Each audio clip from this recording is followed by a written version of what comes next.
Welcome to my channel Class Winner by Shri Shyam Books, All India #1 skill books publisher.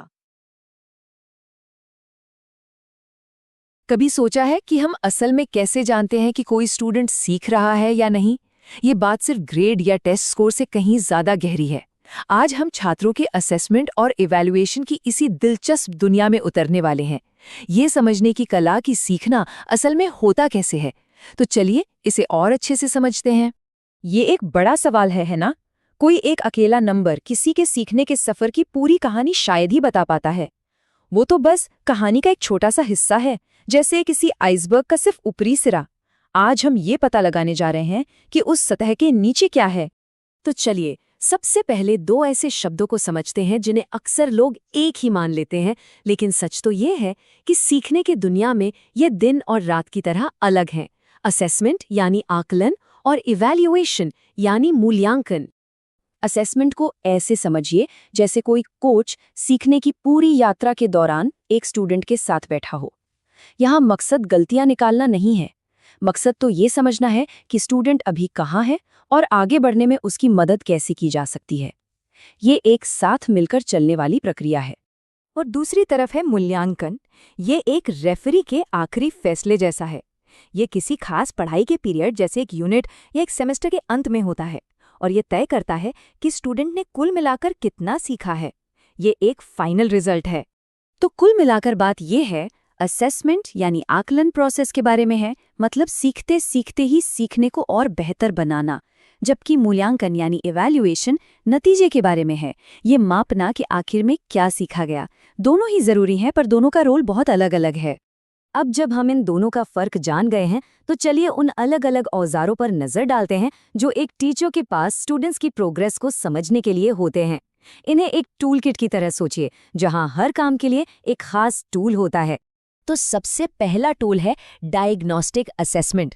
ये एक जासूस के magnifying glass की तरह है। मान लीजिए क्लास शुरू होने से पहले एक छोटा सा क्विज लिया। इससे टीचर को ये पता चल जाता है कि स्टूडेंट्स पहले से क्या जानते हैं और उन्हें कहाँ मुश्किल आ सकती है। ये बिल्कुल वैसा ही है जैसे केस शुरू करने से पहले जरूरी सुराग इकट्ठा करना, ताकि पता हो कि आगे बढ़ना कैसे है। फिर आता है फॉर्मेटिव इवैल्यूएशन। इसे ऐसे समझिए जैसे किसी लंबे सफर के दौरान बीच बीच में नक्शा चेक करना, जैसे क्लास में स्टूडेंट से सवाल पूछना या जल्दी से उनका काम देख लेना। इससे टीचर और स्टूडेंट दोनों को ही पता चलता है कि वे सही रास्ते पर हैं या नहीं, और अगर जरूरत पड़े तो रास्ता बदला जा सकता है। और आखिर में आता है समेटिव इवैल्यूएशन। ये फिनिश लाइन पर ली गई एक तस्वीर की तरह है। ये किसी यूनिट, कोर्स या साल के अंत में होता है, जैसे कि फाइनल एग्जाम। ये सीखने के पूरे सफर का आखिरी नतीजा दिखाता है और यहीं पर आमतौर पर ग्रेड दिए जाते हैं। तो चलिए अब इन टूल्स को एक्शन में देखते हैं। हम फिजिकल एजुकेशन का उदाहरण लेते हैं, क्योंकि ये एक ऐसा एरिया है जहां असेसमेंट सिर्फ सही या गलत जवाबों के बारे में नहीं होता। तो जब कोई टीचर किसी स्टूडेंट को ट्रैक पर दौड़ते हुए देखता है, तो वो असल में क्या देख रहा होता है? ये सिर्फ तेज दौड़ने के बारे में नहीं है। हम सेहत को एक पूरे नजरिए से देख रहे होते हैं, जैसे कार्डियोवैस्कुलर एंड्योरेंस, मतलब दिल और फेफड़े कितनी अच्छी तरह काम करते हैं। फिर आती है मसल्स की ताकत और फ्लेक्सिबिलिटी।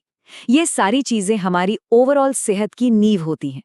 इसके अलावा एक और चीज है, स्किल से जुड़ी फिटनेस। इसका मतलब है कि शरीर एक टीम की तरह कितनी अच्छी तरह काम करता है।